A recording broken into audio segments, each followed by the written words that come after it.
Every now and then there are indie gyms worth paying attention to, and this one today, Becastled, has actually been around on Steam for a while, but it is getting its console release today on October 23rd. And we are talking all major platforms. Nintendo Switch and or Switch 2. I will be playing it on my Switch 2 via backwards compatibility for this video, but it is also out on PS5, PS4, Xbox Series X and S, Xbox One, and the GOG storefront as well, I believe. So you will have ample options if you decide you want to look into this game yourself. But the team at Becastled approached me for a sponsored look at this game, and to their credit, all these thoughts are my own. I literally don't have any required talking points. I don't have to necessarily be positive about the game at all. So what I actually want to do in this video is boot up the game together, take a real-time look at different gameplay mechanics and what to expect from the gameplay loop, which, to give you a very brief summary, is essentially to build your own castle, have a defense plan in place for the nighttime, and then ultimately survive the night. And naturally, there is some resource gathering and putting things together during the day. The night brings defense and combat, and the longer you survive, the more upgrades and different things you have at your disposal to prepare yourself for battle. So we're going to dive right into some real-time gameplay, but before we do, make sure you like, subscribe, and turn on your bell notification to join Sunbro Nation if you're new here. Okay, hopping in straight from the main menu, you have really straightforward new game tutorial. I recommend actually going through. Believe it or not, this may look like a simplistic game. It has some depth and some more advanced mechanics than I was originally expecting, and I highly recommend before going through a gameplay loop, at least kind of get the basics down with first steps, food and mood. You can kind of go through some different sections and get a taste of where everything's at and what you should kind of be focusing on, because there is a real world clock mechanic, and you don't want to have to go into your first night, or especially further in nights 2, 3, 4, 5, 6, 7. They all get increasingly more difficult as time goes on, and you can adjust combat difficulty, the type of map you're going into, and all of that kind of stuff. We're just going to hop into free play, which I would consider to be the main mode of this game. Build your castle, gather resources, and defend against wave of enemies. Each day brings new challenges, and expand your kingdom and survive as long as you can. Alternatively, if you just want something more creative, Sandbox is create without limits, experiment, and design your city in a relaxed environment with no resource constraints, because you're going to see as we hop into the first gameplay loop here that there is definitely some strategy involved on what you do first and when, and gathering resources, training up your army and everything. Like there's actually some depth here, which is very actually cool to see. Gonna set my castle there. I just hit the left bumper to pull that up, and you can rotate things around, but the castle is gonna be like step one before anything else. That's what we're defending and all of that. And then we're gonna go straight to a sawmill that I'm going to put nearby if I can. We'll set that right there. You can also kind of expand your land as time goes on here too, but I want to quickly shift to a couple things. So I want to have more houses for more residents, but I also at the same time need to kind of worry about feeding all of them. So I'm going to place a wheat field in the area where the wheat is nearby. Once you create like the sawmill, for example, I can then go over, select the menu, and I'm going to put one worker over there. I'm going to also then create more homes in the meantime to try to get enough of some workforce out here. And not to mention, on that note, they like a tavern, they like a good time, they like to party. So we're going to go ahead and put that nearby as well. And you got to wait kind of a little bit to get everything, going. So there's some construction time that happens as you select what you're trying to put down. Expanding your territory is essential. It's essential. In this case, like once I get enough wood, which just happened at the 170 up there in the corner, I'm going to hit Y to capture that new expanded area. Now, like with cattle and stuff, in terms of like the food area, once I get enough wood, I can actually put a farm here, which is nice. But we do have to worry about putting some workers on this wheat field in the meantime. And at some point, I need to start training up my military. Night one, it's not so crucial. One of my guards is over here just fighting a wolf for some reason. You can zoom in and out on the map. This reminds me straight up of RuneScape from back in the day, which I spent far too many hours to even remember, like literally thousands of hours or something like that in RuneScape. Literally I can look at something like this all day and actually just have like some fun nostalgic memories tied to it. But you do want to kind of look at, like, whenever you have these buildings that popped up that have no workers in them, you want to put a worker in there, at least one or two, to kind of actually take advantage of what you were building. So we'll expand to like another house here, and then we'll see how we're looking on, you know what, I'm going to throw another worker on the sawmill so we can get a little bit more wood coming in quicker than what we're doing so far. These are like enemy encampments where they're going to end up coming in to try to invade you at night.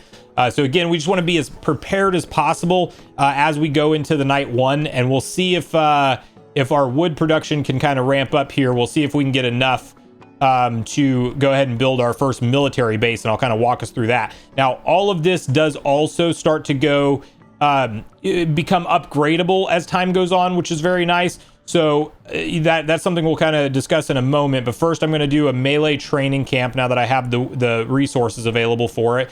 And, you know, I really probably could do a better job with where I'm putting some of this stuff in terms of it, you know, like the military camp not being right next to the wheat field or something like that. But it is what it is. We're going to let them build that up, and I'm going to start training my troops over there. So that way we actually have some defense forces for tonight. In the meantime, we'll build another resident home.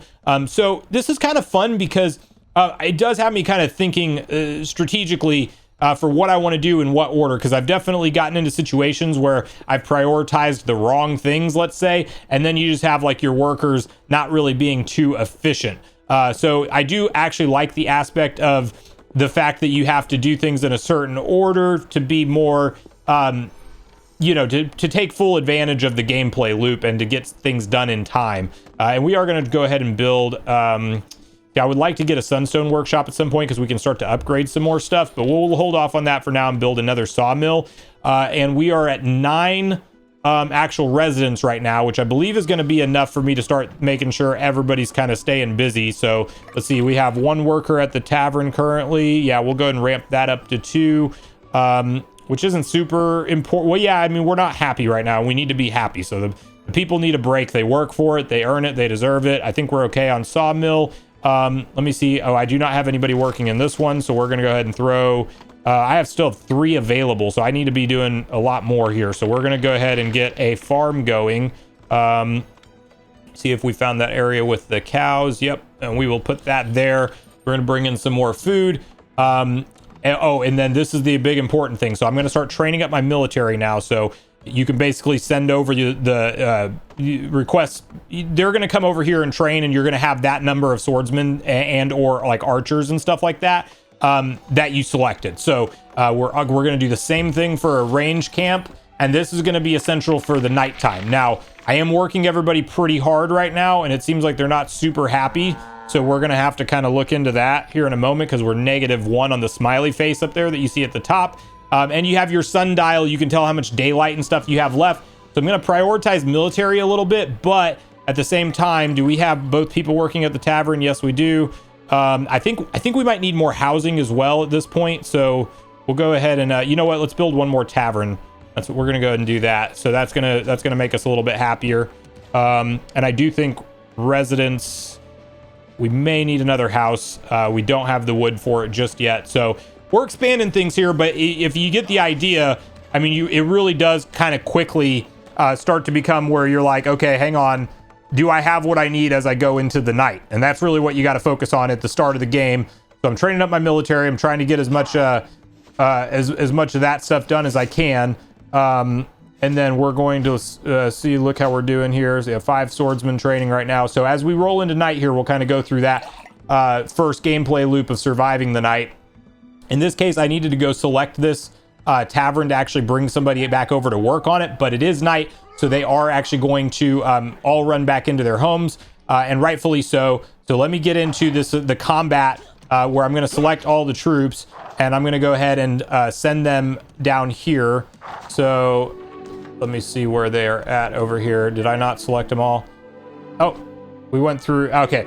So because that was the first night, there was essentially one guy that got killed down here by the wolf, and that actually ended the night for us. So we didn't even have to really go into combat, but essentially you have this different combat menu that you're going to be able to select all your pikemen, all your knights, all your swordsmen, and or just all troops. And you can send them anywhere on the map to kind of go out and fight.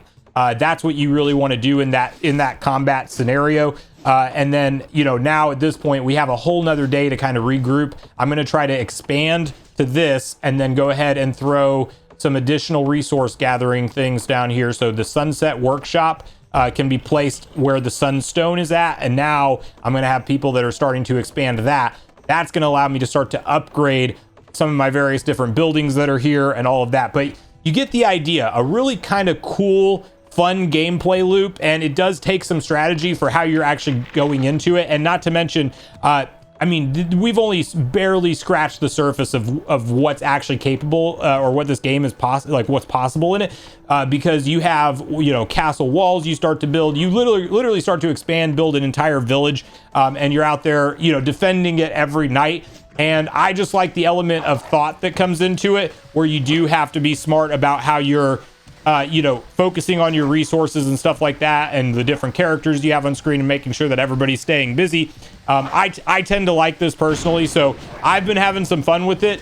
I have a link in the description and pinned comment down below, so you guys can check this out from the Nintendo eShop, from the Steam store, whatever system you end up wanting to look at this in. It is available on just about all platforms. It's a lot of fun. I definitely recommend kind of just diving in and seeing, you know, figuring out the learning curve and all that kind of stuff. But I definitely have been enjoying my time with Becastled, and I would recommend you guys to look into it as well. So big thank you to Becastled for sponsoring this video, and let me know in the comments down below your thoughts and takes of this very fun castle real-time strategy, cozy type game. What do you guys make of it? Is this anything you're interested in? Or maybe one that you'll add to your wish list to grab at some point in the future. So make sure you share all your thoughts and feelings in the comments down below before you leave, regardless if we agree or disagree. Also, make sure you like, subscribe, turn your notification bell. And with that, I've been Sunbro, you've been Nation. Thanks so much for watching, and I'll see you guys in the next video.